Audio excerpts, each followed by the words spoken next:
Oi, gente, tudo bem com vocês? Vamos aí para mais uma videoaula dessa semana. E aí, o que é que acontece? Hoje a gente vai começar num conteúdo novo, né? A gente vai iniciar a nossa sexta unidade, onde a gente vai aprender sobre a dinâmica externa da Terra, tá? Então, o que é que acontece?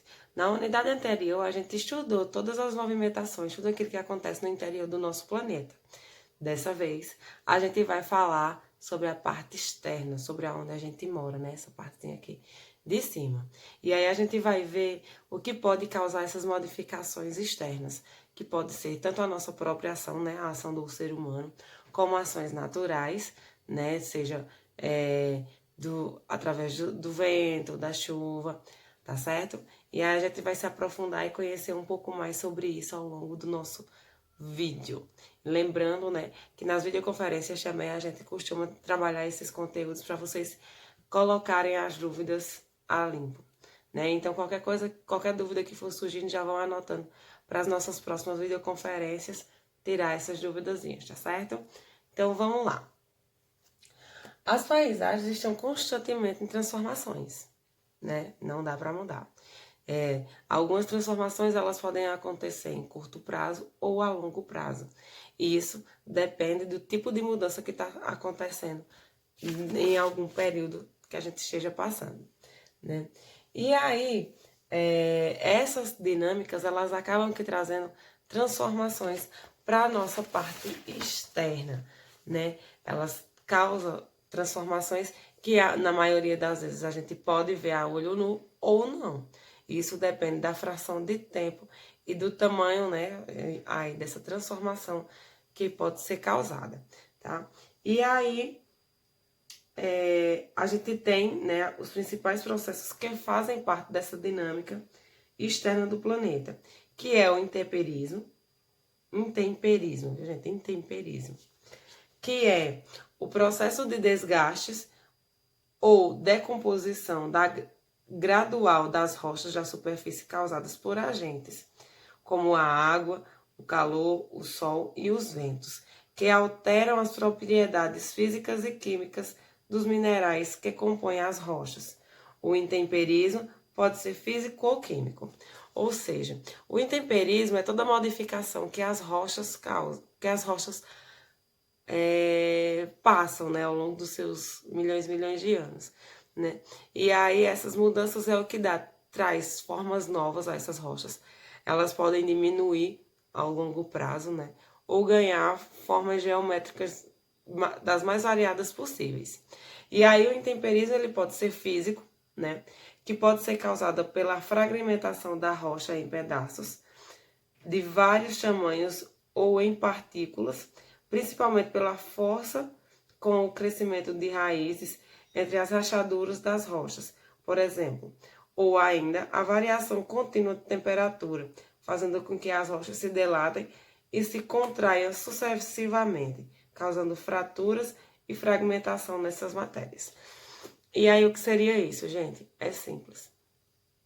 Às vezes a gente olha para uma rocha muito grande, né, para uma pedra muito grande, e a gente vê que nela tem rachaduras. Assim como também elas têm pedaços que parece que elas se quebraram, e a gente fica se perguntando por quê. Como isso aconteceu? E aí a justificativa é justamente essa. São os impactos físicos que ela passa ao longo da sua vida, né? Então, se tá o atrito entre choque térmico, por exemplo, tá um dia muito quente, de repente cai uma chuva, é um dos motivos que leva essas rochas a se romperem. Raízes de árvores também podem causar atrito se fazer elas se romperem, né? Então, assim, há uma variedade muito grande de probabilidades que possam levar essas rochas a se partirem completamente ou se racharem. E aí elas podem também entrar no processo de fragmentação, que é quando ela fica mais sensível, e aí qualquer impacto destrói ela, esfarelando ela completamente, certo? Temos também o intemperismo químico, que aí, esses já são os agentes mais detalhadozinhos, que são: age sobre os componentes químicos formadores das rochas, ou seja, é a própria composição da rocha que causa esse processo, alterando-os ou dissolvendo-os. A água, por exemplo, age na decomposição química dos minerais presentes na rocha. Os ácidos provenientes da decomposição da matéria orgânica também contribuem para a ocorrência do intemperismo químico. E aí, o que isso quer dizer, gente? A rocha, ela é composta de quê? De agentes químicos, né? De alguns minerais. E aí, tudo isso tem aí o seu agente que pode destruir essa composição, ou ela pode alterar. E essa mistura, né, como a gente tem aí o exemplo da água, né, no processo da decomposição, é aquele velho ditado, que eu creio que se vocês não ouviram falar, os pais de vocês já. Água mole, pedra dura, tanto bate até que fura. Justamente porque a água, a maior quantidade de vezes que ela se intensifica ali, batendo numa rocha, ela vai trazer uma formação diferente para aquela rocha, justamente porque ela está ajudando aí no processo de decomposição dela, tá? Então, é por isso que nos rios, por exemplo, as rochas que tem nos leitos dos rios, ou até dentro dos rios mesmo, elas têm um aspecto diferente, justamente por causa desse contato direto com a água, tá? Outro tipo de transformação que a gente pode ter também no nosso relevo aqui externo é o quê? As erosões, que aí elas são conceituadas da seguinte forma. Ocorrem dois tipos, ocorrem depois do intemperismo, quando as rochas já estão decompostas, ou seja, quando a gente já tem o solo. O processo de erosão consiste no deslocamento das partes decompostas das rochas, chamadas de sedimentos, e também da matéria orgânica. Esse deslocamento pode ser realizado principalmente pelo vento e pela água. Nas páginas seguintes, vamos conhecer com mais detalhes os diferentes tipos de erosão. Ou seja, gente, a erosão é um processo de quê? A gente falou na aula passada, na videoconferência, quando a gente comparou com o vento. Se dá um vento forte nesse período agora do ano que a gente está, que tem bastante redemoinho, a gente consegue ver a transformação que acontece a partir de um vento quando ele leva a areia para outro lugar. Então, isso também acontece. A areia, né? A areia, o solo, a areia que a gente costuma pegar com a mão, é rochas sedimentadas, né? São rochas que já se romperam em várias partículas e ficaram aquela textura mais fina, né? Mais como é que eu posso dizer? Mais macenta, né? Não é tão sólida como antes. E aí, tanto o vento como a água podem levar esse solo para outras regiões, né? Para outros lugares. Os ventos, através das suas forças, né? Aí eu volto novamente para a questão dos redemoinhos, quando dá um redemoinho que lota a nossa casa de areia, ele está causando uma modificação, né? E a água, quando está chovendo, e essa força dessa água leva partículas para outros lugares. Tanto é que quando, por exemplo, chove aqui na rua, as regiões que ficam mais altas, né? Os bairros que ficam mais altos, a areia que tiver solta desce todinha junto com a água e se fixa num canto mais plano, ou então próximo aos bueiros, né? Quando a chuva perde aí um pouco da sua força. Isso é um processo erosivo. No caso da gente aqui morando na rua, a gente não percebe tanto, porque a maioria das ruas são asfaltadas.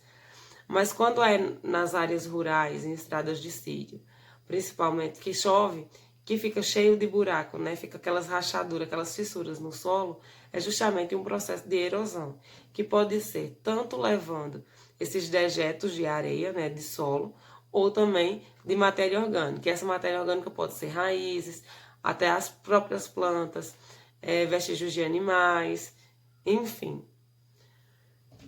Temos também, né, a conceituação da sedimentação, né, que ocorre após a erosão, quando materiais, como as partículas fragmentadas de rochas e a matéria orgânica, são depositados em áreas mais baixas do relevo. Após milhares de anos, sucessivas camadas de sedimentos vão sendo compactadas pela pressão das camadas superiores, dando origem às rochas sedimentares. E aí, o que isso quer dizer? Quando chove, todos aqueles dejetos eles ficam acumulados numa região mais baixa do relevo, né? E aí eu vou fazer um desenho para vocês entenderem como isso acontece, tá certo? Esse processo de compactação para dar origem a uma nova rocha, tá? Vamos lá. Então, pessoal, vamos fazer de conta que isso aqui são montanhas, né? Temos aqui as nossas montanhas, duas montanhas. E na parte de baixo dessas montanhas, o relevo ele sempre é mais baixo, né? Tem essa partezinha aqui que são mais baixas. E aí o que é que acontece? Quando chove, a tendência é o quê? A água que bate aqui trazer sedimentos para essas áreas mais baixas. E aí a água vai se acumulando. São aqueles verdadeiros poços de água que a gente chama, né? Só que, claro, que grande, com maior expansão. Então, aqui é a mesma coisa. Choveu, os dejetos vão para cá, para essa parte mais baixa, assim como também vem para cá, para essa daqui. E aí, o que é que acontece nesse processo? A água, ela vai se empoçando aqui e junto com ela vai se empoçando areia, árvores, né? Tudo aquilo que ela consegue levar. E aí, chuva após chuva, esse acúmulo vai aumentando. A água, ela vai ser filtrada pelo solo, né? Vai lá para a parte dos lençóis freáticos. E vai ficando só os sedimentos. E chuva após chuva, tempestade após tempestade. E o mesmo processo vai acontecendo.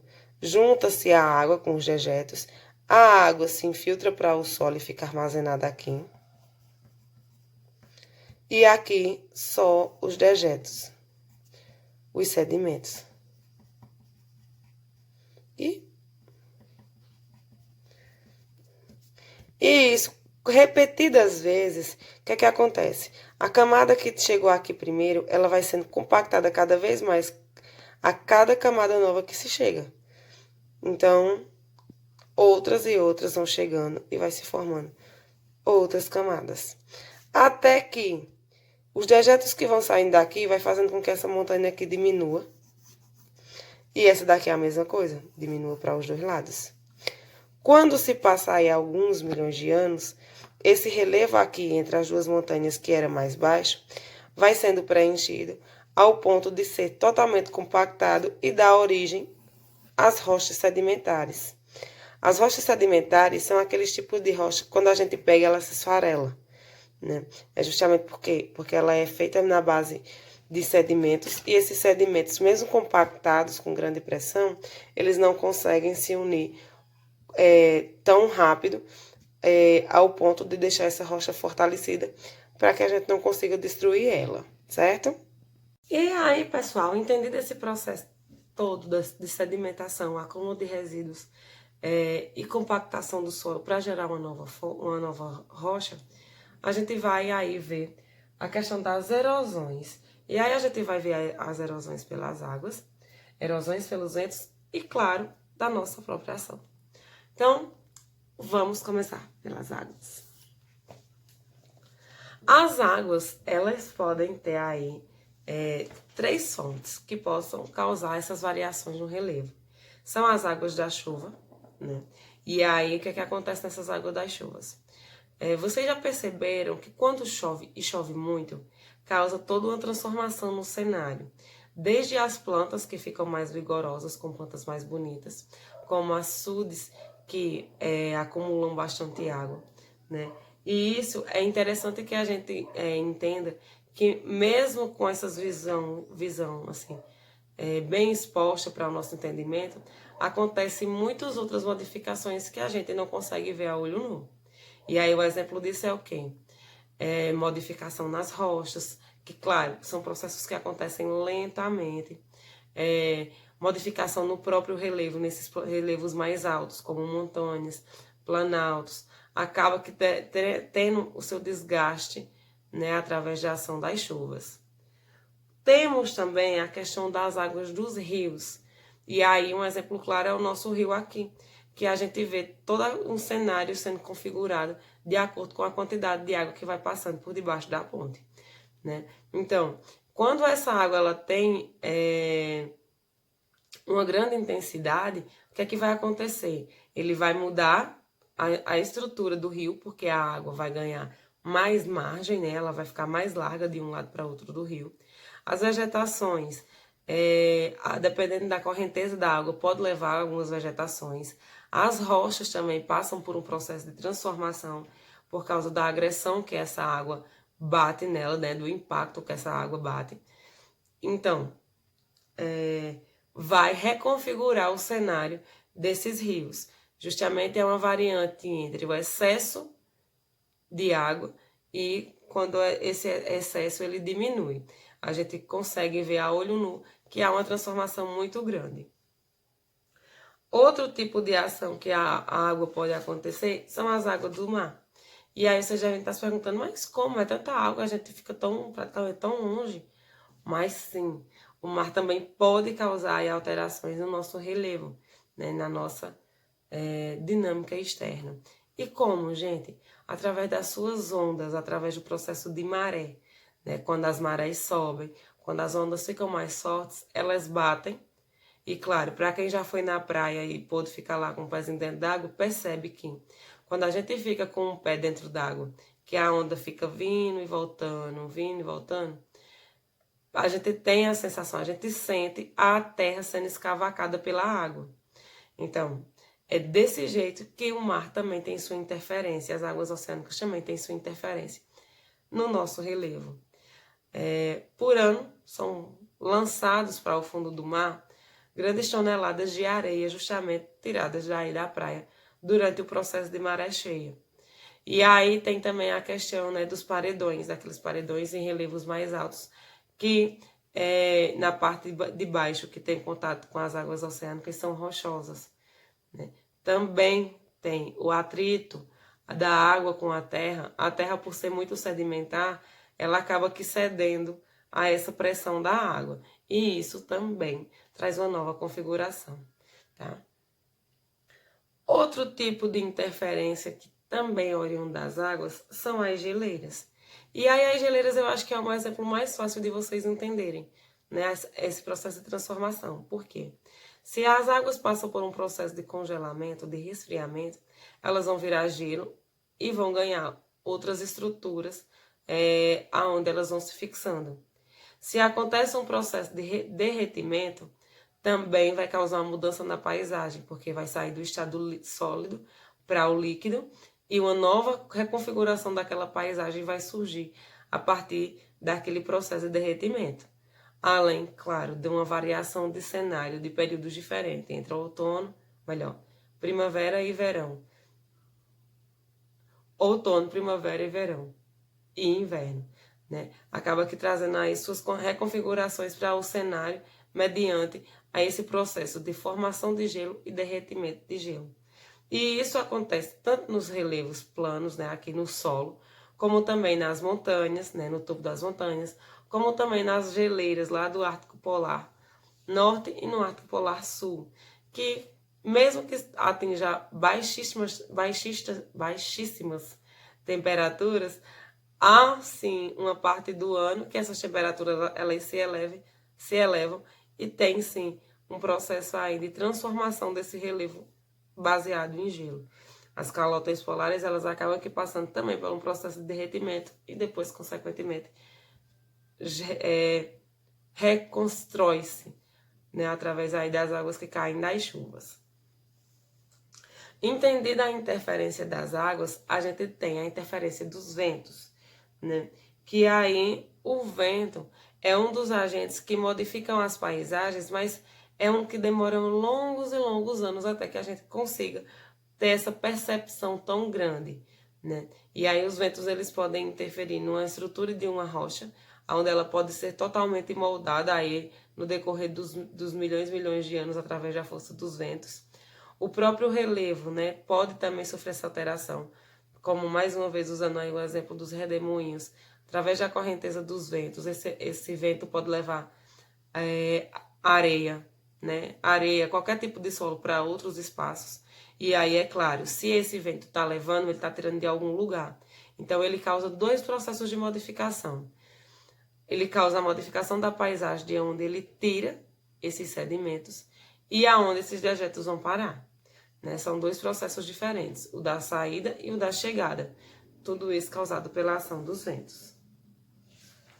E aí, temos nossa participação aí nessas mudanças, que é justamente no processo da ação humana, né?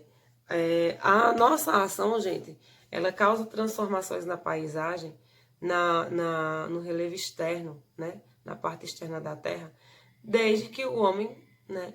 Aí nas suas eras mais antigas, começou a transformar as paisagens para se adequarem a ele, né? Desde a invenção do fogo, desde a matança de animais para consumo ou para extração de pele. Então, toda a ação do homem que começa desde esses pequenos processos só foi aumentando ao longo dos séculos. Por quê? Hoje a gente consegue fazer transformações no ambiente que antes era considerado impossível, né? Então, desde arranha-céus, desde estradas super modernas com perfuração de algumas montanhas, né, para fazer aqueles chamados túneis. A escavação mineral, onde deixam enormes crateras no solo para a extração de minerais. Tudo isso são ações do homem, né? Que, claro, dependendo do tipo de ação que ele faz, pode ser uma coisa momentânea, né? Que a gente perceba de imediato, ou que também pode levar aí vários e vários anos para se transformar, mas que é considerado um dos maiores impactos ambientais causados à nossa parte externa do nosso planeta. É justamente através das atitudes de nós, seres humanos, né? E aí, para finalizar, né, a gente encerra nosso pequeno resumo aqui. Para a atividade da semana, a gente tem a da página 193, né? Anotem as dúvidas, porque a gente tira também nas nossas videoconferências, tá certo? Um grande cheiro para vocês e tchau, tchau!